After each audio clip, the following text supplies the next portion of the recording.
I've noticed a pattern. People come to Japan excited about dating, and somewhere along the way, that excitement turns into exhaustion. Because at this point, it's not even heartbreak, it's burnout, emotional burnout, social burnout. Why am I even doing this burnout? A lot of foreign people come to Japan optimistic, curious, open-minded, and slowly over time, that high optimism gets chipped away because over time, everything becomes your life and reality. Now, when it comes to dating, of course, dating is hard everywhere. But when you're in a foreign country, especially a foreign country in East Asia, you're constantly questioning why someone is dating you in the first place. One of the first red flags everybody eventually learns is the infamous question, do you live alone?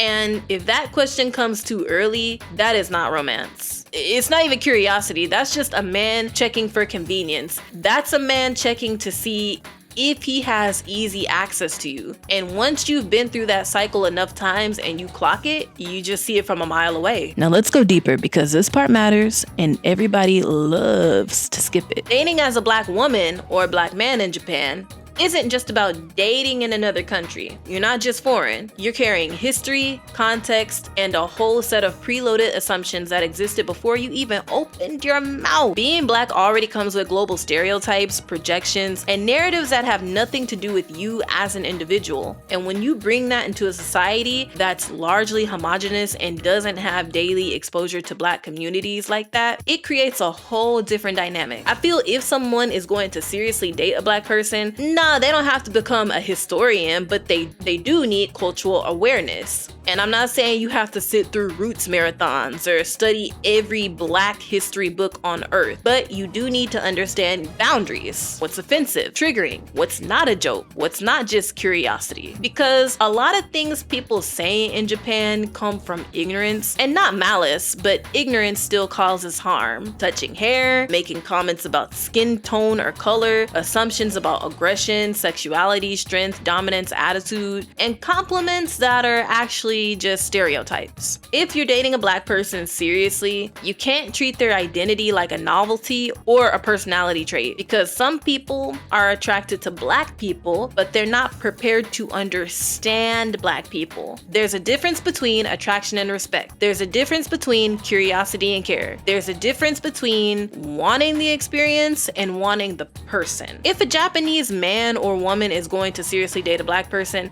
they have to emotionally mature enough to navigate through conversations about race, identity, and culture without getting defensive, dismissive, or minimizing lived experience. Because we don't get to take our skin off when things get uncomfortable, right? We don't just get to clock out, all right? We are on the clock our entire lives. Now, I am speaking as a Black woman because that is the life that I live. I'm not speaking for every person of color, and I'm not claiming universal experience, but I know that other people of color who are not Asian, because we're not talking about Asians, we're just talking about being non-Asian. But I am saying that dating across cultures comes with its difficulties, its values, its awarenesses, its emotional intelligence, its willingness to learn without ego. So to all the other people of color who are not Black and who are not Asian, this conversation is not just Black specific. I know you guys experience this too, different stereotypes, different assumptions, different expectations, different cultural misunderstandings. So if you're from another background and you're dating East Asian or Japanese partners, I want to hear your experiences too, because this conversation is bigger than just one group, of course. This is about what happens when people date across cultures without doing the emotional work that comes with it. Now, foreign women,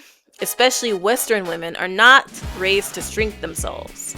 We speak up, we're direct, we say what we want, say what we don't want, and we don't apologizing for existing loudly. And culturally, that can be a shock for Japanese men. Now, when I say this, I'm not speaking for all Japanese women, but culturally, Japanese women are often expected to be more reserved, less confrontational, more accommodating. So when foreign women expresses boundaries, opinions, or dissatisfaction, from a Japanese man's standpoint, it can be seen as difficult instead of normal. I mean, for some Western men too, I can't even lie. Some Japanese men can handle that. Some actually prefer it. And some absolutely cannot stand it. But see, that's why compatibility matters more than attraction here. Because you can like each other all you want, but if a man fundamentally expects silence and you fundamentally expect communication, yeah boy, ain't no way, boy. Ain't no way, boy. Now, from the men's perspective, I feel like it's not any easier when we're talking about the depths of things, especially for black men. Now, before I get into this, I do want to say, when it comes to a foreign woman dating an Asian man, it's different because you really rarely hear of it, but as of recently, it's started to become more popular. But when it comes to foreign men dating Japanese women or Asian women, I mean, that's nothing new, all right? I just want to start by saying that's nothing new. So essentially, it is easier, but I feel like with millennials and Gen Z, it comes with its challenges because these generations are a little bit more outspoken when it comes to social issues. Anyways, getting back into it, from the men's perspective, it's difficult as well. It's not any easier, but I want to say, especially for black men. Now, black men in Japan, I feel, are often not taken seriously in dating. I'm not saying they're not taken serious at all, but based off the stories that I've heard and that were told to me, I'd have to say that for the most part, a lot of them are treated like a toy, curiosity, or an experience. I've personally heard stories from black men that were asked invasive, inappropriate, and straight up unhinged questions on dating apps. Things that you just shouldn't even be asking a stranger. Why is your first opening message to him, how big is your like, what the fuck? Now, white men are often seen as the safe choice. Bring him home, parents smile, social approval, done. Black men, brown men, Indian men, Middle Eastern men, Hispanic men, I think that comes with a lot of hesitation, concern, and are you sure? Energy. And of course, women experience this too. Black women are often hypersexualized, and white women, I'm not saying that they are not hypersexualized in these countries as well, but they are more than likely to be taking more serious as long-term partners, because once again, being white creates safety, stability, your trophy, your medal, whatever. Now, other women of color tend to fall somewhere in between depending on family, region, and how foreign they're perceived. Now, this is not every Japanese person, this is not a rule book, but it is a pattern, and patterns are what create fatigue, because you're constantly asking yourself, are they interested in me, or are they interested in the idea of me? A lot of people in Japan are dating for fun, or curiosity, experience, language practice. And yes, everyone dates for some kind of reason. Nobody is purely dating for love 100. Everybody has some kind of ulterior motive. That's not the issue. The issue is what the motive is. Are they dating with intention? Or are they dating you because you're foreign, different, and convenient? That's where the fatigue comes in, because you're constantly filtering.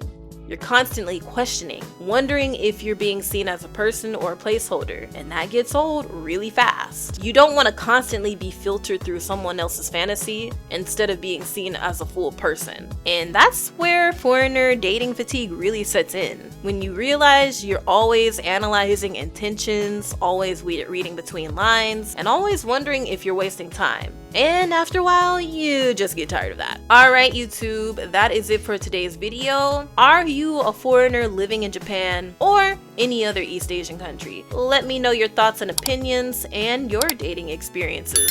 And don't forget to like, subscribe, and comment. Like, subscribe, and comment. I said like, subscribe, and comment, motherfucker! Alright, YouTube, that is it. Bye.